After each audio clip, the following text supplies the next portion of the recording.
With his ratings on his own network now being eclipsed by a guy who weeps and is showing the early signs of a psychological breakdown, we all knew Bill O'Reilly would do something to try to force the spotlight back onto him. But who could have guessed that his desperation to regain Rupert Murdoch's flagging affection could have reached these extremes? Victimizing a woman who had written about his past attempts to blame a victimized woman, and writing a newspaper column in which he fantasizes about Cy Hirsch and me and most of the staff at MSNBC being assassinated. Our #1 story in the countdown, Bill O'Reilly's call to violence. The woman he had stalked, Amanda Terkel, the managing editor of thinkprogress.com, joins us presently. First, what he wrote, inexplicably published over the weekend by the Boston Herald, which usually does not print articles with 2 factual mistakes in the first sentence, which then move on to murder fantasies. The other day, left-wing muckraker Seymour Hersh went on MSNBC and said he had information provided by the usual anonymous sources that Dick Cheney was running an assassination squad out of the White House. I have but one simple observation. If Cheney really had such a crew, Hersh would have been dead a long time ago, and so would most everybody at MSNBC. Would they not? The factual problems, Billow was too careless to note that Cy Hirsch did not go on MSNBC to say that. In fact, he refused requests for an interview by virtually every show on this network. The remarks to which O'Reilly referred were made in Minnesota. Minnesota, MSNBC starts with the same letter. Such is the care with facts taken by Bill O'Reilly, and by extension, such is the care with facts taken by the Boston Herald. The other part about the reputed Cheney assassination squads. In his comments in Minnesota, Hirsch was unmistakably clear. The squads about which he had only the most preliminary of information would have been run outside of this country, not inside. The factual sloppiness is O'Reilly's specialty, but this sudden call to violence, this insanity of pimping himself for ratings, even at the cost of throwing away any little remaining humanity, this is something new. When a blogger went to O'Reilly's home to confront him, I condemned the blogger.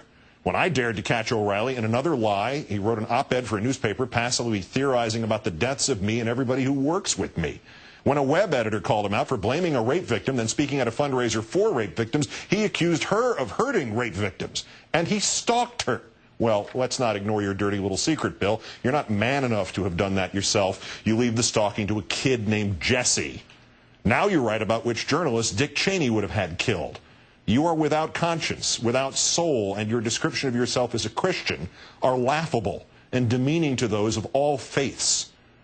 And yet what O'Reilly did to Ms. Terkel was far worse. One of O'Reilly's producers, Jesse Waters, and a cameraman ambushed her right after she had checked into a hotel with a friend during a vacation in Winchester, Virginia.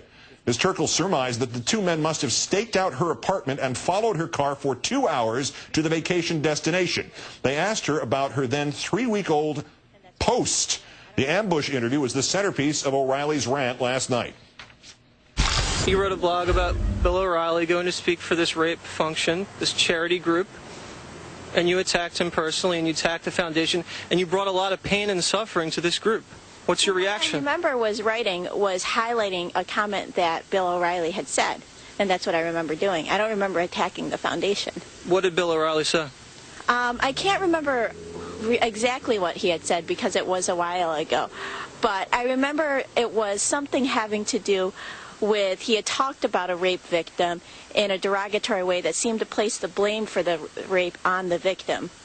Among the truly stunning aspects of this one, O'Reilly called Ms. Terkel a villain, but her original post for which she was so victimized by O'Reilly was brief, unadorned, and entirely factually accurate. In it, she noted, as have I, that O'Reilly was asked to speak at a fundraiser for the It Happened to Alexa Foundation, which supports rape victims, even though O'Reilly had said that teenage sexual assault victim Sean Hornbeck had enjoyed parts of his life of slavery to a pervert, and O'Reilly had blamed a dead rape victim, calling her moronic. On August 2nd, 2006, on his radio show, his words, no context clips nor attenuating words missing, quote, so anyway, these 2 girls come in from the suburbs and they get bombed and their car is towed because they're moronic girls and, you know, they don't have a car. Now Moore, Jennifer Moore, 18, on her way to college. She was 5'2", 105 pounds, wearing a mini skirt and a halter top with a bare midriff. Now again, there you go. So every predator in the world is going to pick that up at 2 in the morning. Joining me now, as promised, the managing editor of thinkprogress.org, Amanda Terkel. Thank you for your time tonight.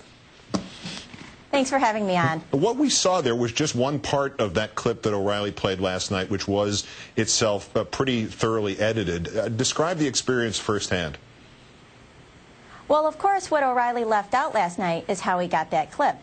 He never contacted me for a statement. He never asked me to do an interview. He never even came to my office. Instead, from what I can infer, because they refused to respond to our request for comment, is that he had Jesse Waters find my home address, stay at my apartment, stake it out until I left, follow me across state lines, and then accost me on the streets of Virginia while I'm on vacation. And, you know, during that interview, I said, if anyone from the Alexa Foundation is truly upset at what we wrote, I'm happy to speak with them one-on-one if they call me. But I'm not relaying messages through Fox News. Of course, they didn't put that. But it was incredibly disturbing to be somewhere where you thought no one was there, and then you have these two people come up to you shouting your name, saying you're hurting rape victims. And it should be noted here, and you mentioned this, but he has stated in the past that the only time he would use this ambush interview approach is for those who have refused to come in and do interviews, and also people who are public figures. So I gather he's 0 for 2 on that. And there's another critical part of this. Did you ever actually criticize this foundation in anything that you wrote on the web? I never criticized the Alexa Foundation. I didn't know much about them, but from what I heard, they did good work, and they're free to choose whichever speaker they want. We wanted to show what O'Reilly had said and show him for who he really was. And that's what he hates the most. He hates when liberal blogs or other organizations simply listen to his show, tell people what he said, and post the audio or the video. Mm-hmm. That's what he hates the most. Have you had the opportunity to step back from this experience and contemplate that Bill O'Reilly had you stalked to make himself look better for comments that he had made about a woman who was preyed upon, raped, and murdered? Well, I find that one of the most disturbing parts of this. Bill O'Reilly was trying to show that he cares about women who have been victims of crime. So to make that point, he sends 2 men to find my home address and to follow me on vacation. I mean, it was incredibly disturbing. The rest of the weekend, I was constantly looking over my shoulder, wondering how long they had been following me, if they're still following me. And tonight I heard on his show, he said he's going to do another interview, or sorry, another segment about me, claiming that Jesse Waters was completely polite to me the entire time. And there's something else in here, and this sort of, there is a self-serving quality to this, but it's also about the truth. O'Reilly suggested on the air that you were somehow in cahoots with NBC. He dragged Jeff Zucker, who is the chairman of NBC. He dragged this into this. You were, quote, obviously used by NBC News. Welcome to the staff. I didn't know you worked here. Neither did I. I'm not getting a paycheck. I mean, that was one of the most ludicrous parts of the entire interview. It was completely made up. I mean, all we did was find a story that had been on another blog called Newshounds, see what Media Matters had written, highlighting O'Reilly's old comments, and so all we're really guilty of is reading what's on the internet. And another odd thing here, you did, as we always try to do here, you pointed to O'Reilly's own words, and his producer was pressing you to consider a full context, this Mel Gibson aspect of what O'Reilly had said, but I don't see how that was exculpatory, because if anything, the Mel Gibson aspect of this would just make O'Reilly's comments about that rape victim worse, not better, wouldn't they? Well, Jesse Waters was trying to make it seem that because while I was on vacation, I couldn't remember the context of the remarks. That means I took them out of context, which, you know, O'Reilly may be surprised I don't sit around on vacation thinking about him. But the Mel Gibson comments were actually, I thought, made it worse, because he compared Mel Gibson getting drunk and going on a drunken anti-Semitic rant with a girl who happened to be drunk when she was raped. You know, Mel Gibson was responsible for his actions, and this girl clearly wasn't.